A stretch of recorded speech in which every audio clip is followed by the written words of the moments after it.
থেকে অনেক মানুষের জটলা দেখে বোঝার উপায় নেই কি হচ্ছে ওখানে। তারপরও যখন চোখ পড়ে, চোখে ভাসে সে চরণগুলো, হাত পাগুলো তখনও নড়ছিল। কঠিন বর্ম ছেদ করে প্রতি কোপে কোপে ঢুকে যাচ্ছে নিরপরাধ চাকু হৃৎপিণ্ডের শিরায়। আর ধৈর্যশীল বহু পথ হেঁটে আসা ক্লান্ত পায়ে জ্বালা যন্ত্রণার কথা মুখ ফুটে না বললেও টের পাওয়া যায় তাদের কষ্ট। জ্বালা আর যন্ত্রণার প্রতিটি কান্নার শব্দ কি নিদারুণ, কি করুণ। আমরা অসহায়, আমাদের ক্ষমা করো, এমনই উপলব্ধি সবার মাঝে আসবে।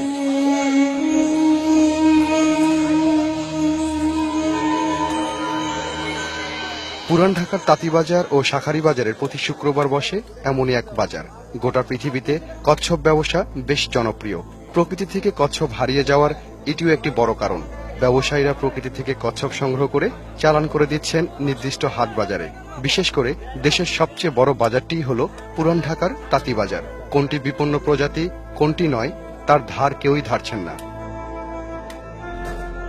দূর দূরান্ত থেকে জেলে ও কচ্ছপ শিকারীদের নিকট থেকে ব্যবসায়ীরা প্রধানত 5 প্রজাতির কচ্ছপ সংগ্রহ করে বাজারে নিয়ে আসেন। মাল কেনা হয় বরিশাল, ফরিদপুর, বিভিন্ন জায়গার থেকে আর কি, নোয়াখালী, কুমিল্লা, ওইসব জায়গার থেকে। স্থানীয়ভাবে এসব কচ্ছপের নাম সন্ধি কাছিম, কড়ি কাইট্টা, হলুদ কাইট্টা, জাত কাছিম ও গাঙ্গুয়া কাছিম। কচ্ছপ নিধনের ক্ষেত্রে ডিমওয়ালা কাছিম ও বাচ্চা কাছিমের কোনো বাছ বিচার করা হয় না। 1975 থেকে 1998 সাল পর্যন্ত বাংলাদেশে কচ্ছপ ব্যবসা বেশ রমরমা অবস্থা ছিল। তখন দেশের ভেতর কচ্ছপ ব্যবসায়ীরা মোট 18 জাতের কচ্ছপ প্রকৃতি থেকে ধরে নিয়ে এসে ব্যবসা করতেন। কচ্ছপের এমন বিলুপ্তির কথা চিন্তা করে 1998 সালে সরকার কচ্ছপের ব্যবসা নিষিদ্ধ করলেও বর্তমানে কচ্ছপ সংরক্ষণের জন্য পরিবেশ ও বন মন্ত্রণালয়ের কখনো এই বিষয়ে কোনো উদ্যোগ চোখে পড়েনি। জীববৈচিত্র্য সংরক্ষণে বন বিভাগের এই নীরবতাই বিলুপ্তির পথে এগিয়ে নিয়ে যাচ্ছে বিভিন্ন প্রজাতির কচ্ছপকে। তারপরও তাঁতিবাজার ও শাঁখারী বাজারে বিভিন্ন দরে বিক্রি হয় বিভিন্ন প্রজাতির কচ্ছপের মাংস। সাধারণত সন্ধি কাছিম প্রায় 350 টাকা, কড়ি কাইট্টা প্রায় 400 টাকা, হলুদ কাইট্টা প্রায় 400 টাকা, জাত কাছিম প্রায় 450 টাকা, গাঙ্গুয়া কাছিম 650 টাকা কেজি দরে বিক্রি হয়।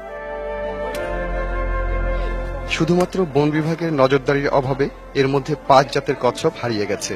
কচ্ছপ বাঁচাতে এখনই যদি কোনো পদক্ষেপ গ্রহণ করা না হয়, তাহলে ভবিষ্যৎ প্রজন্মের কাছে বাংলাদেশ বন বিভাগ অকার্যকর একটি বিভাগ হিসেবে পরিচিত লাভ করবে বলে মনে করেন প্রকৃতি প্রেমিকরা। Hossain Sohel, ATN news, Tantibazar, Dhaka.